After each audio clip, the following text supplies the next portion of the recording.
warm good afternoon to one and all present here. And in today's class, we are going to discuss about ceramic matrix composites. And myself, N.S. Mohan, Assistant Professor for the Department of Mechanical Engineering, working in Erode Sengundar Engineering College. Okay, so in the previous class, we were discussing about polymer matrix composites and also metal matrix composites. And in this particular topic, and in today's class, we'll be discussing about ceramic matrix composite and also its manufacturing methods. So coming to the next slide, we have introduction and also the content of this particular topic we have.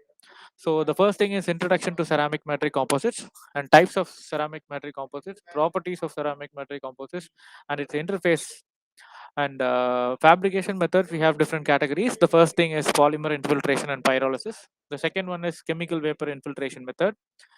Next, liquid silicon infiltration process and direct oxidation process, slurry infiltration, selective laser sintering, and these are the various types of fabrication methods available for manufacturing of CMCs. And also we have applications of CMCs also we are going to learn in this particular topic. Okay. So coming to the forms of ceramics, we have two different, it falls under two major categories. One is traditional ceramics and the next one is advanced ceramics. And under traditional ceramics, we have whitewares, structural clay products, bricks and tiles, abrasive, refractories, and finally we have cement. So these are the things that are considered to be as traditional ceramics, whereas in advanced ceramics, it falls under another two categories. One is electro ceramics and the other one is advanced structural ceramics. So let us see what are the things listed under electroceramics. The first one is electronic substrate packing ceramics, capacitor dielectric piezoelectric ceramics, and magnetic ceramics. Then next one is optical ceramics, and finally we have conductive ceramics. And in the case of advanced structural ceramics, we have nuclear ceramics, bioceramics, tribological ceramics, and also automotive ceramics. So these are the categories that falls under advanced structural ceramics. Okay. So the next thing is, let us first discuss about what is the difference between metals and ceramics. So here is a comparison between metals and ceramics. Under metals, we have metals is usually understood that it has a crystal structure, and also ceramics has the crystal structure. And coming to free electrons, the large amount of free electrons is present in metals, whereas capacitive electrons is present in ceramics. So next one is it has a metallic bonding, and it in under ceramics it have ionic and covalent bond, and it is a good thermal conductivity product. Metals is a good thermal conductivity, has good thermal conductivity, whereas ceramics have poor thermal conductivity. And metals are opaque in structure. I mean opaque in nature, and ceramics are transparent, and it has a uniform atoms, while in ceramics we have different size of atoms.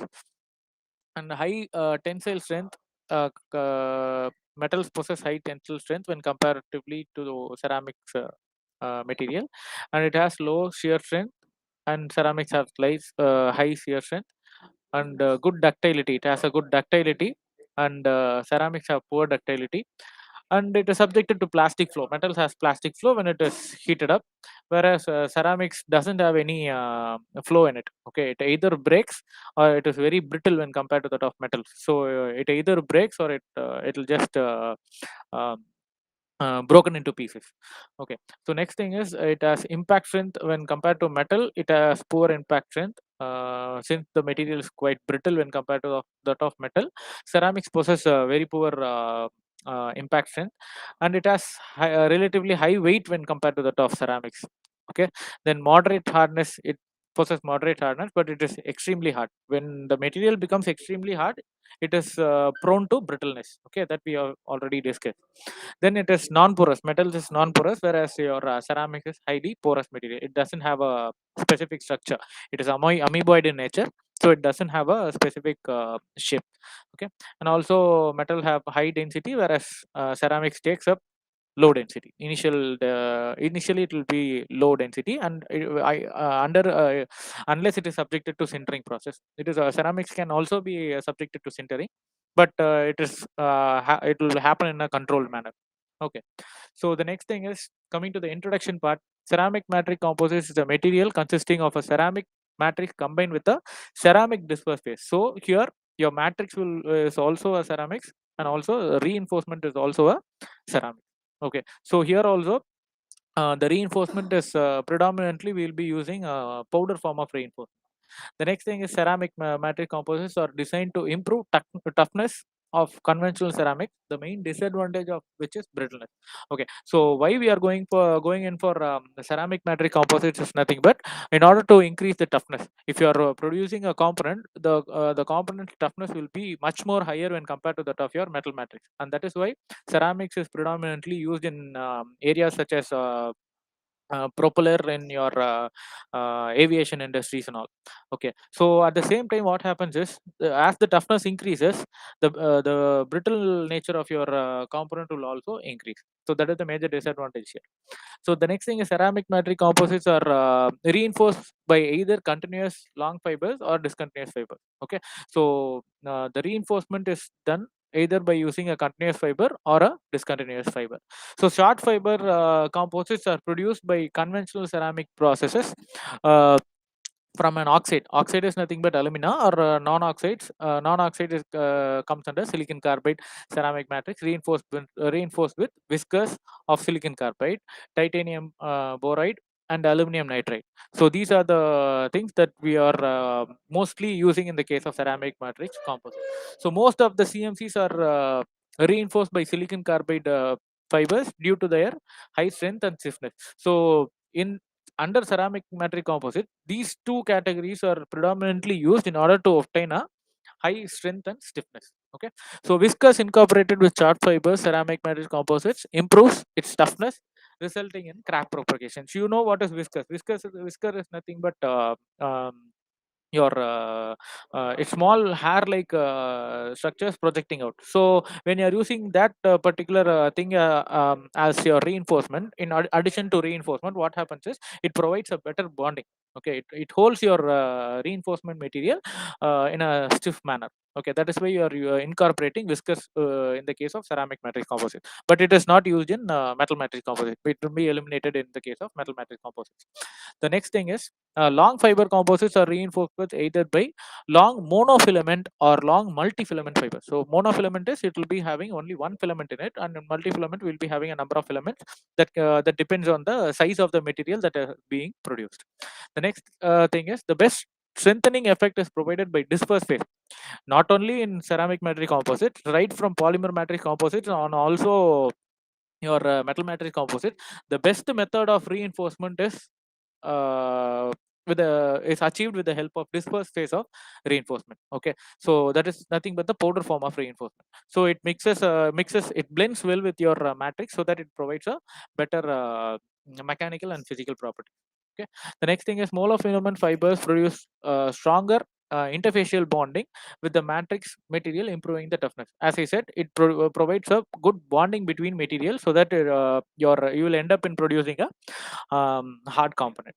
Okay, so next thing is we have types of CMCs. Under types of CMCs, we have short fibers, long fibers, layered reinforcements, and also particle size. And FGM. FGM is nothing but functionally gradient material. Functionally gradient material is nothing but it is done in a in what to say in a controlled manner. Okay, it is done artificially. It doesn't occur in a natural way. So as per the requirement, we can functionally gradient the material where the hardness has to be more and where the hardness has to be less. It is decided by the uh, user. Okay, so as per the user, you can also add the ceramics under a particular area. Okay, so maybe the area where it is prone to atmospheric interaction. So next we have polycrystalline with different fracture properties or grain boundary. Okay, we have grain boundaries also out here, and polycrystalline with small interfaces. There is a difference between interface and interface that will be discussed in the upcoming slides. Okay, then the next thing is polycrystalline, which is thick interface. So here we can have thick interface. The interface is nothing but we have a third ingredient which is added to your matrix and the reinforcement. So matrix is the major matrix occupies the major part, whereas reinforcement will be a smaller part, and bonding between the matrix and reinforcement will be taken care by your interfacial attraction. So that is what I said. There is a difference between interface and interface. Okay, that will be discussing in the upcoming class. Okay, next we have the properties of long fiber ceramics, and here are the some of the properties of long fiber ceramics. High mechanical strength even at elevated temperature. Okay, so even at high temperature, it possesses a high mechanical strength is there, and high thermal shock resistance. Okay, so in case if a blast occurs, okay, for example, in the case of this one, your aircraft or fighter aircraft and all, it is subjected to high heat. Okay, so and it is subjected to high thermal shocks also. Okay, so the material has to withstand all these. Okay, so that is why ceramics are most predominantly used in aviation industries, and it also have high stiffness, high toughness, high thermal stability, low density, and high corrosion resistance. One of the best corrosive resistance material is ceramic matrix composites when compared to that of your polymer and metal. Okay, so and we have some challenges that has to be faced when you are going in for ceramic matrix composite, that will be discussed in this particular slide. So in ceramic matrix composite may be produced by traditional ceramic fabrication methods, including mixing the powder matrix material with the reinforcement phase, as we have done in a traditional method. We'll be mixing the matrix with reinforcement and will be finally end up in producing a component. Okay, this is the traditional method. but uh, but what happens is, for producing the matrix, okay, for in order to produce the matrix, what we have to do is we have to undergo hot pressing and sintering operation. We have to undergo these two traditional methods. So such fabrication routes are successfully employed for preparing composite reinforced with a discontinuous phase, particular discontinuous in the sense particulate or short fibers. Okay, so this can be achieved by the use of hot pressing and sintering operation. So however, the composites reinforced with continuous or wrong fibers are rarely fabricated by conventional sintering method due to mechanical damage of the fiber. So what happens is, when you are applying force onto your ceramic material, it is subjected to mechanical stresses. Okay, so due to the mechanical stresses, what happens is it tends to break. Your matrix tends, I mean your ceramic tends to break because it is naturally hardest material. So as the hardness and toughness increases, what happens? The material becomes brittle. Okay, that is the major disadvantage in the case of uh, ceramic matrix composite, and it's also a major challenges when you are fabricating a ceramic matrix composite. So ceramic matrix composite reinforced with long fibers are commonly fabricated by infiltration method. So in order to overcome the above difficulty, that the previous point what we discussed, in order to overcome that difficulty, what we are going to do is we are going to undergo non-traditional method of manufacturing composite, that is the infiltration method. So in this group of fabrication techniques, a matrix is formed from a liquid. Okay, so what we are going to do is you are going to produce a component with the help in the form of liquid, and then the liquid is getting infiltrated in your uh, fiber. I mean your matrix. Okay, that is what is happening in this. So in order to overcome the difficulty, we are taking up this particular technique. Okay, so this is what I was talking about, interface and interface. So it will be clear in this that doubt will be clear in this particular slide. So let us discuss. It is the boundary. What is the interface? So it is the boundary determining the distinct phase of reinforcement and matrix. Okay, so we have a boundary over here. So this is the interface. So the interface is nothing but the meeting point of two different material. So this is a material. This consider this as a fiber. A dark black color dot is considered to be a fiber, and it is surrounded by the matrix. So this particular area, this particular boundary is considered to be as interfacing area. So interfacing area is nothing but where the two material or where the two mediums meet with one another. That is called as interface. Okay, so in the zone in which it is the zone in which the matrix and the reinforcement phase interface. That is what I said in the previous point. So for the composite to preform effectively, there should be a good bonding where they join at the interface. So here in this particular point, there should be a good interfacial bonding. In some cases, there may be a third ingredient that must be added to achieve the bonding of primary and secondary phase. So this becomes your matrix is your primary phase and reinforcement is a secondary phase. In order to bond your matrix and reinforcement, you can also add a third ingredient that becomes your interface. Okay, so this is nothing but the secondary phase. Okay, so what happens is you have a first phase as your matrix, second phase as your reinforcement, and the third phase is nothing but your third ingredient that is added in order to join your matrix and your reinforcement. Okay. Okay, so the next thing is This is interfaces in ceramic. Additional interface layer provides protection of fibers from environmental attack due to aggressive action of infiltrated material. So let us consider this as an infiltrated material. So this is a brittle fracture. So brittle fracture is nothing but it doesn't have a creep property, or the crack propagation will be more in the case of brittle failure. Okay, so here we can see there is no interfacial bonding is done or in this particular thing in the diagram that is on the left hand side.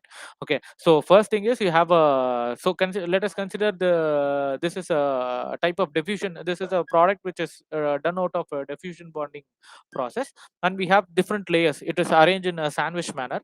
So there is no interface provided between your matrix and the reinforcement, and that is why the crack propagation is more, and atmospheric interaction is more in the case of this particular failure. Whereas in this side, on the either side, we have a fiber which is supported by a what to say, your interface. Okay, this green color part is nothing but your interface, and the black color is your fiber. So above dotted gray color is your your matrix.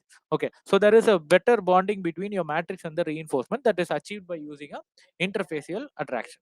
Okay, so that is what is happening here. Okay, now we would have clearly understood about what is interface and interface. Okay, so let us discuss about what are the fabrication methods of CMCs. So we have different types of fabrication methods, starting with fabrication of ceramic matrix composite by polymer infiltration and pyrolysis. Okay, we have PIP process. In short, we will call it as PIP. And the next thing is fabrication of ceramic matrix composite by chemical vapor infiltration. So here in polymer matrix composites also we will be discussing about chemical vapor infiltration method. Okay, so chemical vapor deposition we would have discussed before, but here what we are going to do is we are going to infiltrate the material. So the next thing is fabrication of ceramic matrix composite by liquid phase infiltration. So we have liquid phase of infiltration here, and fabrication of ceramic matrix process by sol gel process. So these are the four different techniques involved in the fabrication methods of ceramic matrix composite.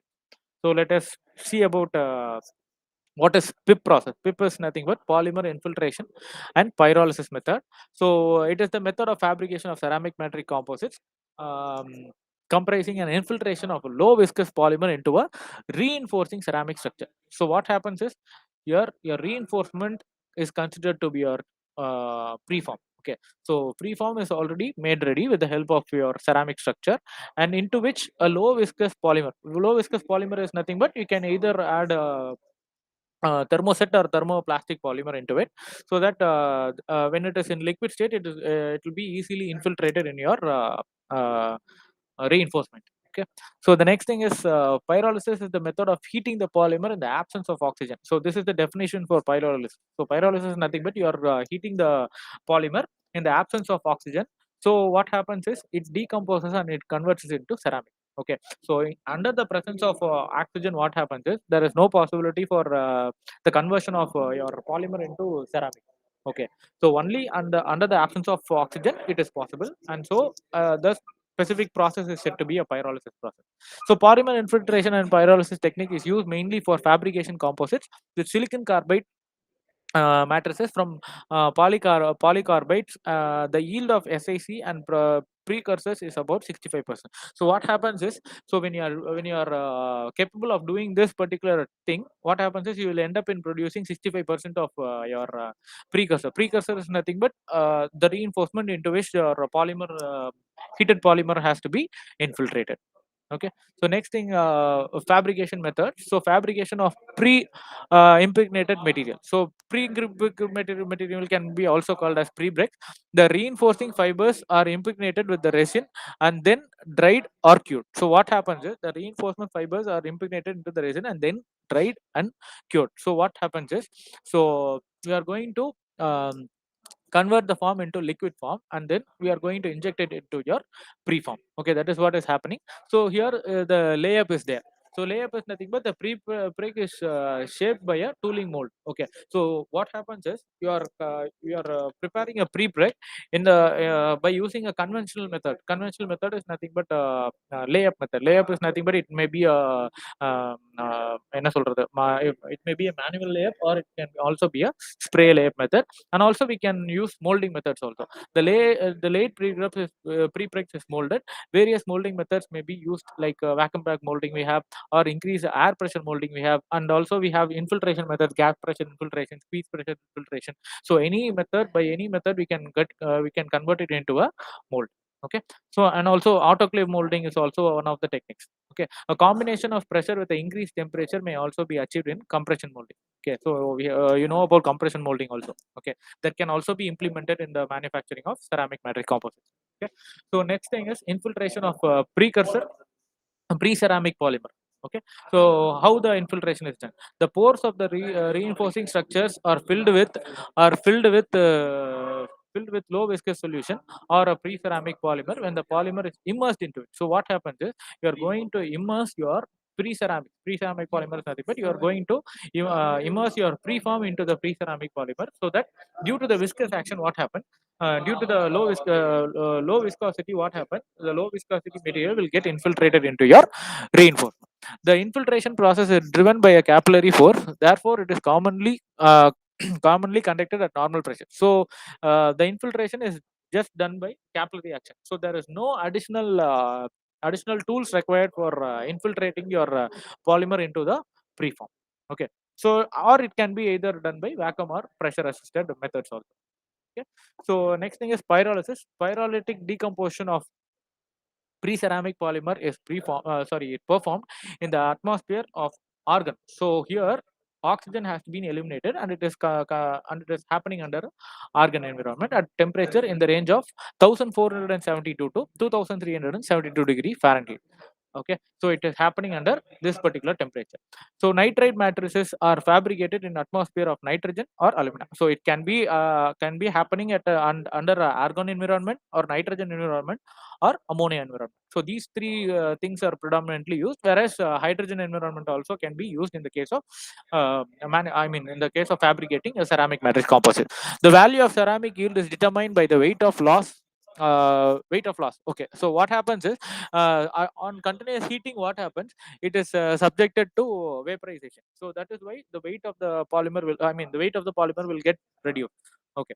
So that has to be taken into account. Okay. Multiple reinfiltration pyrolysis. So why this thing is happening is, when you are heating and when you are doing the during the pyrolysis process, what happens is it is subjected to heat and cold. Okay. So what happens is there is a possibility for shrinkage. Okay. So when the shrinkage happens within the preform, what happens is it end up in producing pores. Okay. It will end up in producing pores, multiple pores. So that pores has to be completely arrested. Okay. In order to produce a smooth surface, what you have to do is you have to cover the pores with the help of your polymer interfiltration. So that is why the reinfiltration is done, and here it is done about 4 to 10 times in order to achieve a reduced porosity composites. Okay.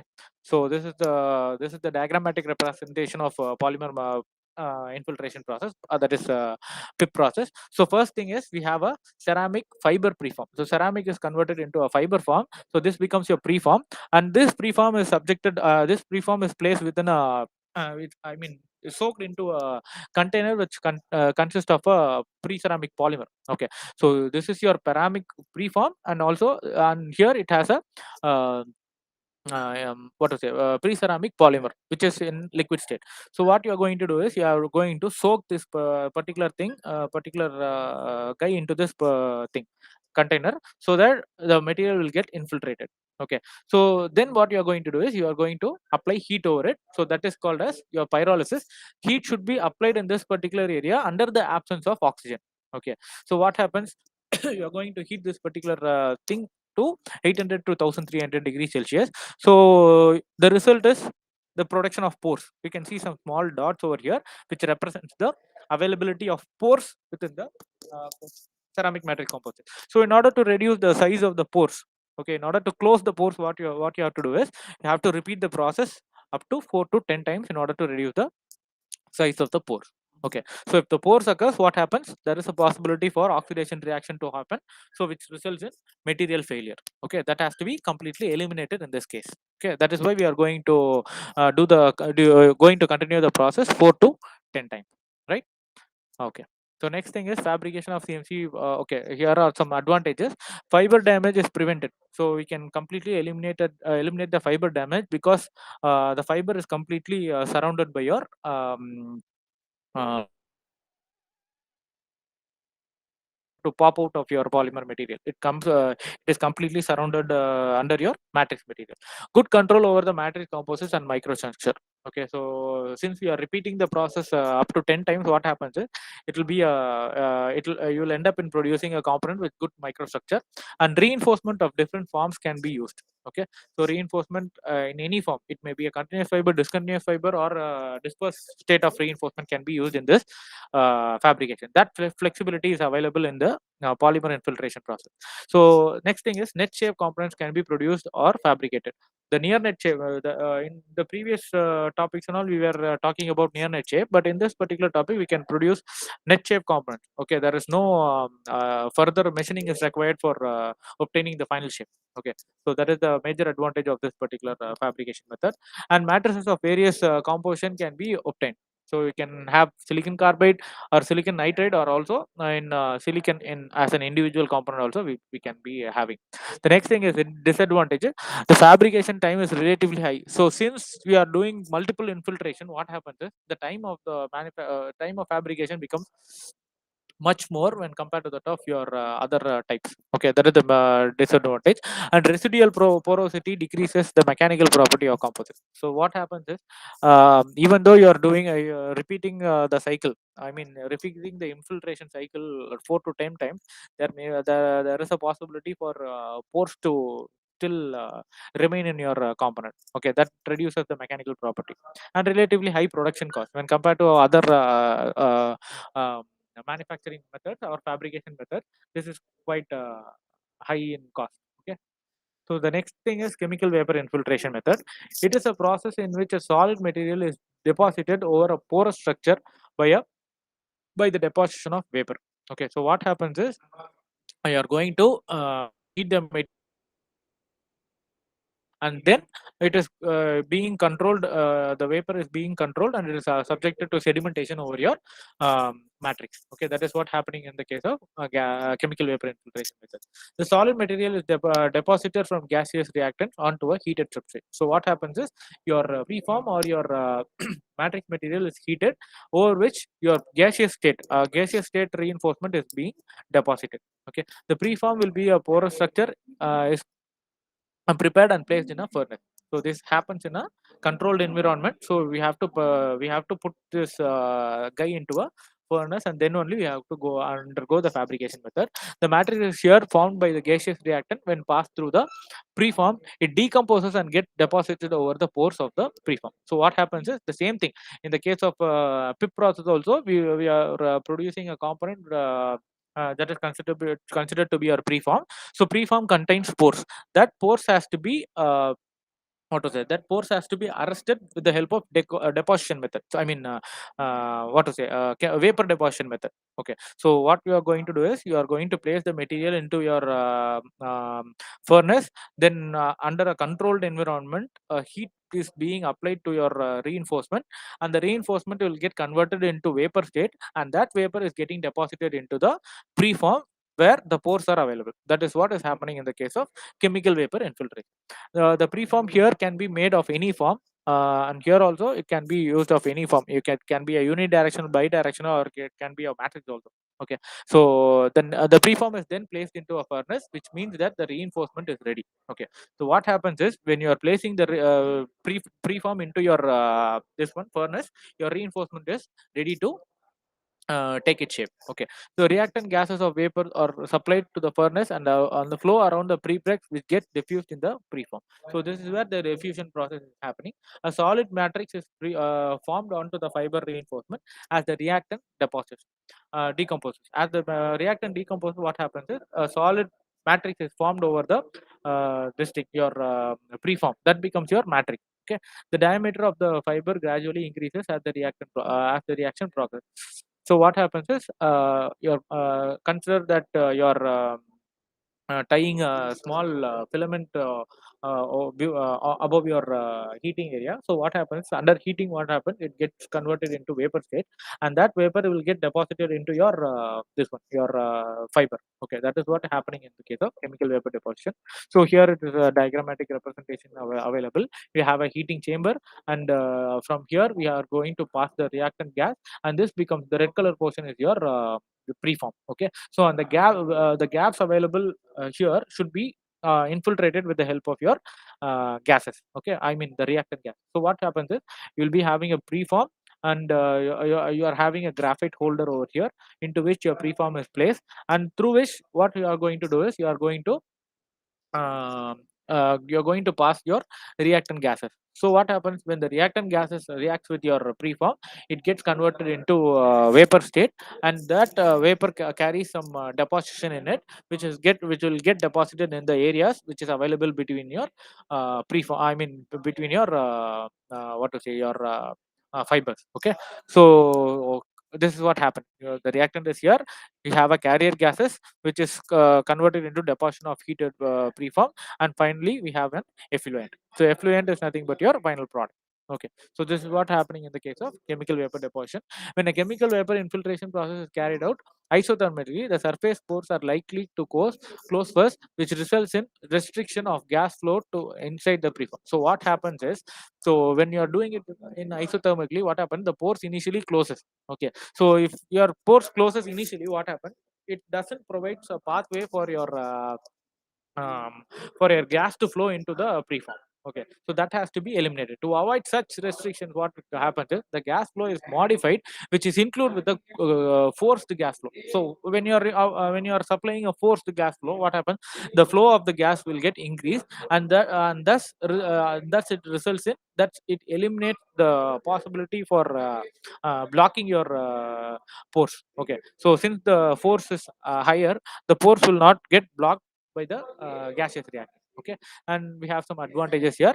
It has low residual stresses due to low infiltration temperature. It has large components can be produced in near net shape, and enhanced mechanical property can be obtained, and it also corrosive resistance and very low fiber damage. We have a very low fiber damage, and we also have some disadvantages. Production rate is very low. So since the time of manufacturing is, I mean, fabrication is very higher, there is a possibility for reduced production rate, and residual porosity is very high. Okay, residual porosity is very high. It is up to 10 to 15%. Okay, even after multiple cycle, what happens is it results in forming 10 to 15% of residual porosity. That is the major factor that has to be considered here. So, and we have high capital and production costs. So compared to other methods, we have a high capital and production costs also. Okay, so next thing is sol gel infiltration method. So in sol gel infiltration is also a type of fabrication method. We are following it in the case of ceramic matrix composites, which involves preparation of matrix from a liquid colloidal suspension.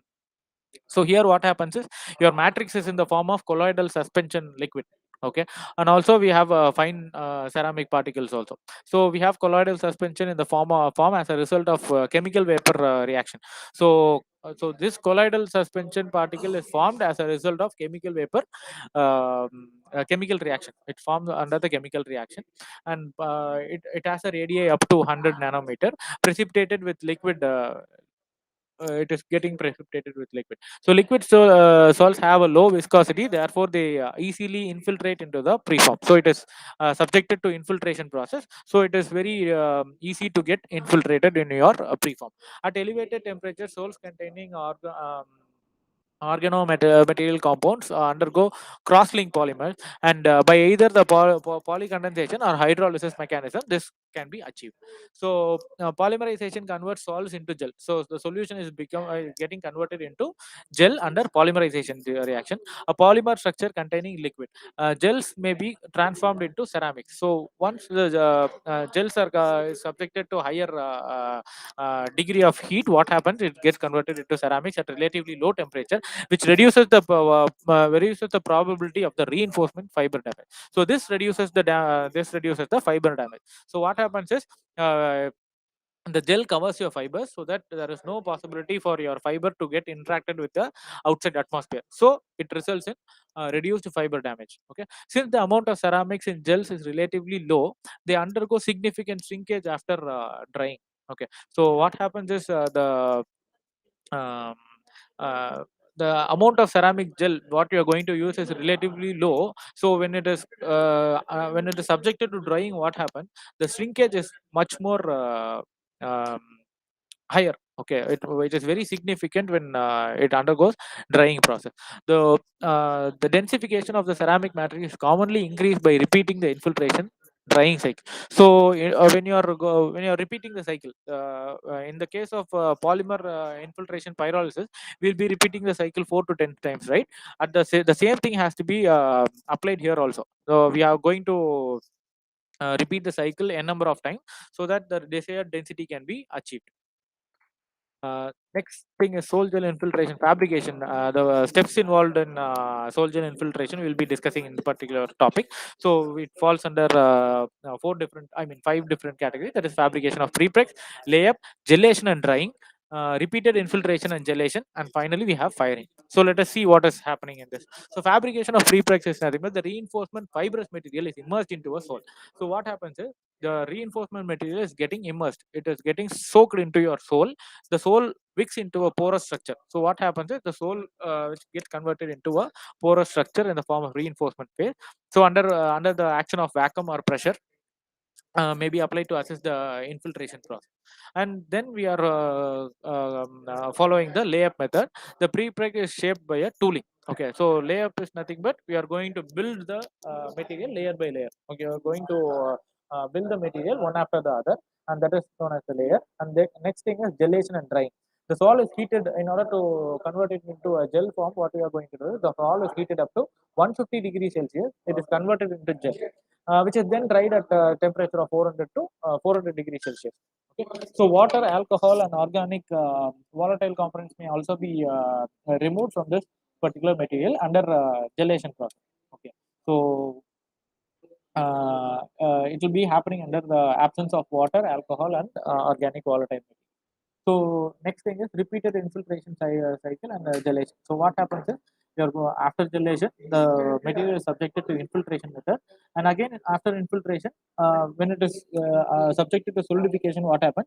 It results in shrinkage of material. Okay, so that shrinkage causes pores into the material, which can be covered by repeating the cycle once more. Okay.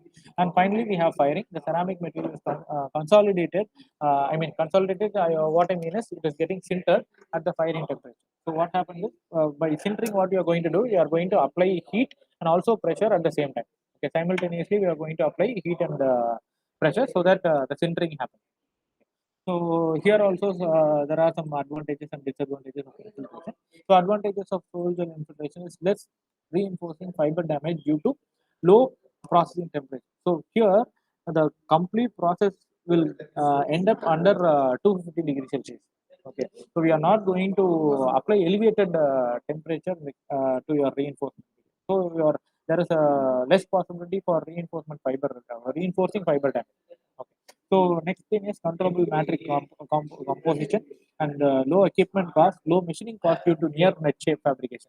So there is no necessity for further processing. Further processing, what I mean is, there is no necessity for further machining in order to obtain a final shape to the product. Okay, so we will end up in producing a near net shape product. Then we also have large and complex parts can also be fabricated with the help of sol gel infiltration method. And coming to the disadvantages, possible matrix cracking because of large shrinkage. So here the shrinkage is much more. It is happening under low temperature. So what happens is, the due to solidification, yeah, the shrinkage is much more when compared to the other medium. The next thing is, multiple infiltration gelation cycles are required in order to increase the ceramic yield. So this process also has to be completed. Uh, one second. Okay. Next, the low mechanical properties and high cost of salt. These are the various disadvantages of the soul gel process. Okay. So again, we have hot pressing and of ceramic metal composite. This is a process in which simultaneous application of pressure and temperature. So this we have already discussed in metal matrix composites also. Okay, in metal matrix composites we are talking about sintering process. The same process is carried out here. This process is simultaneous application of pressure and high temperature can accelerate the rate of densification and pore free and fine grain compact can be obtained. Okay, so what happens is what all the difficulties that we faced in the previous method of fabrication that can be eliminated in this particular case. A common variant called a slurry infiltration process is perhaps the most important techniques used to produce continuous fiber reinforced glass and glass ceramic composite. So it involves two stages: incorporating a reinforcement phase into the unconsolidated matrix. The next thing is matrix consolidation by hot pressing. So let us discuss with the help of a diagram. So we have a slurry spool over here, in which slurry spool in which reinforcement is in the form of woven form. So that woven is unpacked over here, and it is subjected to a slurry bath. It is subjected to slurry bath where it has the powder glass in water plus resin binder is over here. So what happens is the reinforcement takes up the a slurry over here, and it is surrounded in the take up drum. We have a take up drum, and in which the drum contains a mandrel in which the final product can be final shape of the product can be obtained in this particular thing. Then after that it can be cut as per the requirement. And what you can do is you can use this reinforcement and with your matrix, and you can stack it one over the other. So here the layup is getting happen. So one layer will be your matrix and the next layer will be your reinforcement, and finally there will be a happening over here. Burnout happening over here. So burnout is nothing but you are going to apply heat in this particular area, and during the heat what happens is what are the things that are not necessary will get out from this particular thing. And finally we have a load heat and press. Heat and press is nothing but we are talking about isostatic pressing, in which all the areas even amount of pressure is being applied on your um, reinforcement. Okay, that is what is happening in your this particular area. Okay, so a fiber tow or fiber preform is impregnated with a matrix containing slurry by passing it into a slurry tank. So slurry is nothing but it is a combination of glass and also some reinforcement powders also will be there, will be available in that particular area. This slurry consists of powder. I mean the slurry. So matrix powder is nothing but it may be a glass powder also. Okay, this organic binder is burned out prior to consolidation, wetting against many to added to ease infiltration to fiber toe or preform. This impregnation toe or preform is wound on a drum and dried. This is followed by cutting and stacking of the prepregs and consolidation process. Hot press. Hot press is nothing but isostatic pressing is happening over here. Okay, so these all the things that we have discussed, and this thing is this prepreg can be arranged in a variety of stacking of sequence. For example, unidirectional, cross direction, and it can be wounded in the form of 0 degree to 90-degree angle. It can be piled up. Okay, the slurry infiltration process is well suited for glass or glass ceramic matrix composites, mainly because the processing temperature of for these materials are lower than those used in crystalline matrix material. And finally, any hot pressing process can be certain limitations on producing complex shapes. So let us see the process parameters here. So process parameters: precise control within a narrow working temperature range. So it has to be happen. This entire thing has to happen in the happen under a controlled environment, and minimization of processing time. So here the time of processing can be minimized, and utilization of pressure low enough to avoid fiber damage. So what happens is you have to control the pressure as low as possible in order to eliminate the fiber damage. So these are the things that has to be considered for processing the polymer. I mean processing your composite. So the following the advantages: it has low porosity and high strength, and there are some disadvantages also: relatively low melting or softening point matrix material. Okay, these are the disadvantages, and now we have come to the end of the topic. So hope you can clearly understand what is ceramic metallic composites and also the processing methods. And we have other processing methods also that will be discussed in the next session. Okay. Okay. So thank you for attending the class. We'll be meeting in the next class. Thank you.